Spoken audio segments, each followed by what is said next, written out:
75,000 નકલી ડોક્ટરો ઊભા કરવામાં સામેલ રસેશ ગુજરાતી અને બી.કે. રાવત સહિત 3 જણાની ટોળકીનું પાંડેસરાના ખાસ કરીને શ્રમ વિસ્તારોમાં સરઘસ કાઢવામાં આવ્યું.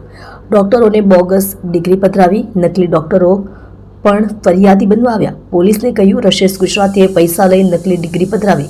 તમામ પાસેથી નકલી ડિગ્રી પેટે 50,000થી વધુ રકમ પડાવી ગુજરાતીનું સરઘસ કઢાયું.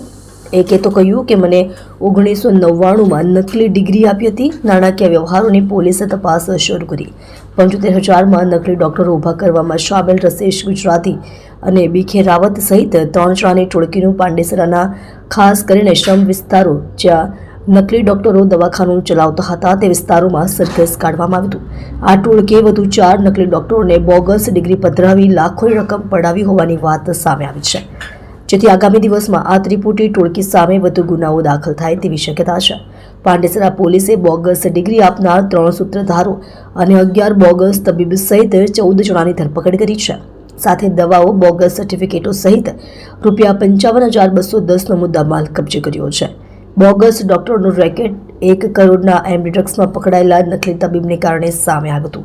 1 કરોડના એમડી ડ્રગ્સમાં પકડાયેલ આદિલ નુરાનીના વચગાળાના જામીન માટે માતાના બીમારીના બોગસ શોભિત સિંહનું ભોપાળું સામે આવ્યું હતું, જેમાં તેની સામે ગુનો દાખલ કરી ધરપકડ કરી હતી. જ્યારે પાંડેસરાના ગુનામાં તેને વોન્ટેડ જાહેર કર્યો છે. સરઘસ જોઈ લોકો ચોંક્યા. કહ્યું, વર્ષો સુધી અમે તો આવા બોગસ ડોક્ટરો પાસે દવા લીધી. પાંડેસરાના શ્રમિક વિસ્તારમાં જ્યારે રસેશ ગુજરાતી સહિતના આરોપીઓને સાથે રાખી પોલીસે સરઘસ કાઢ્યું ત્યારે લોકોમાં ભારે ચર્ચાઓ થઈ હતી.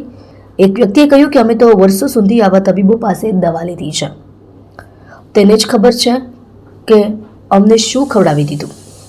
આવા તબીબો સામે પોલીસે જે કાર્યવાહી કરી છે તે યોગ્ય છે અને તેમને વધારેમાં વધારે સજા થવી જોઈએ અને ભવિષ્યમાં આવું કોઈ ન કરે તે માટે આ જરૂરી છે.